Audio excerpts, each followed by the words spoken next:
Hey, welcome back to this mini lecture. It's on Marcus's article, How Technology is Changing the Future of Higher Education. It doesn't focus on the whole article. It talks about some of the context for where how technology is impacting education. And again, it discusses the focus of the video. It discusses the context of tech's influence on higher education. Again, the context. The opening anecdote talks about the Sandbox Collaborative. It's an innovation arm of Southern New Hampshire University, SNHU from now on. Marcus writes, one of a small but growing number of places where experts are testing new ideas that will shape the future of a college education using everything from blockchain networks to computer simulations to artificial intelligence, or AI, for those of you who haven't heard of it. From this, tech is being created by and influencing higher ed. It's done in many ways. Again, we can look forward to and are seeing examples of blockchain, computer simulations, and even AI. Here's a quote regarding the changing landscape of higher education. Again, this is from Marcus's article. There is not a future of falling enrollment. He's talking about these universities that are doing these innovations. Financial challenges in closing campuses. It's a brighter world in which students subscribe to, rather than enroll in college, learn languages in virtual reality to foreign streetscapes with avatars for conversation partners, have their questions answered day or night by AI teaching assistants and control their own digital transcripts that record every life achievement. From this, it seems that innovation is coming in a number of different ways. And are institutions ready for this? Are the teachers, professors, etc.? As you can imagine, that this has implications for K-12 as well.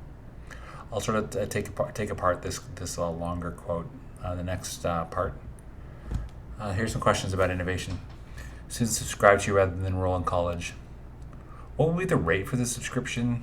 Will it be financially sustainable to students? Will it be financially sustainable for universities and colleges? What will be the impact for education? Learn languages in virtual reality, foreign streetscapes with avatars for conversation partners. Are the avatars trained? Is it just purely like an AI that knows whatever that foreign language is? Who provides oversight of these avatars? Are they completely independent? Are they run by a third-party company? How are the questions answered day or night by AI teaching assistants again? Are the teaching assistants trained, or is it just like a general AI? And what oversight does the university have, if any, or the professor in question? Control their own digital transcripts that record every life achievement. That's great, and it sounds awesome, but if you want this digital transcript to mean something, what about some student manipulating it in ways that are maybe not as honest as they could be? Here's the idea of aversion and detraction in terms of structural change. According to Gordon Brown, who's is at Boise State, universities have been very risk averse of reconsidering their structure. Quote, now, however, squeezed by the demands of employers and students, especially the up-and-coming Generation Z, and the need to attract new customers, some schools such as Boise State and SNHU, so the New Hampshire University, are starting labs to come up with improvements to help people learn more effectively, match their skills with jobs, and lower their costs.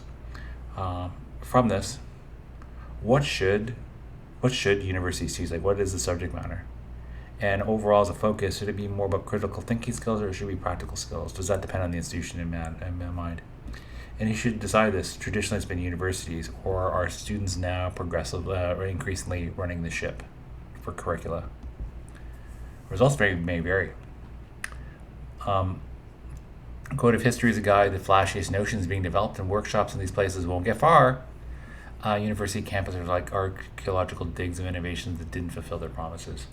Even though the biggest leap forward the last few decades, for example, delivering courses online, appears to lower costs, the graduation rates of online higher education remain much lower than those of programs taught in person. When you're doing innovations, are innovations inherently risky? How do you maximize tech's positive while minimizing its negatives in terms of making sure that there's a high quality education? Who pays for the failures? Is it the institutions by declining future enrollments? Is it the students who are paying for this and maybe not getting what they want, and just their learning in general? I'll finish with this. Results may vary. Part 2. One of the most important things we do here is disprove and dismantle ideas. There's so much white noise out there. You have to be sort of a myth buster. Aston Williams, he's a chief strategy and innovation officer. So he oversees some of the initiatives. So again, there's a lot of great ideas, but someone has to vet them. And then I wonder when he says this, he's a sort of a myth buster. Is tech and its impact largely fictitious? Is it something that people know of, and it's a lot of it is white noise, and a lot of it is like people talking in really fanciful futuristic terms that may not come to fruition?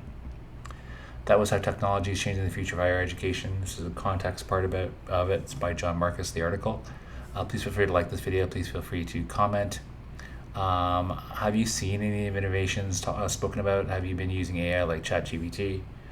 Have you seen virtual TAs? How do you think the future of AI technology will impact education? Finally, please feel free to subscribe to this channel if you like this type of content. As always, thanks for watching. Take care.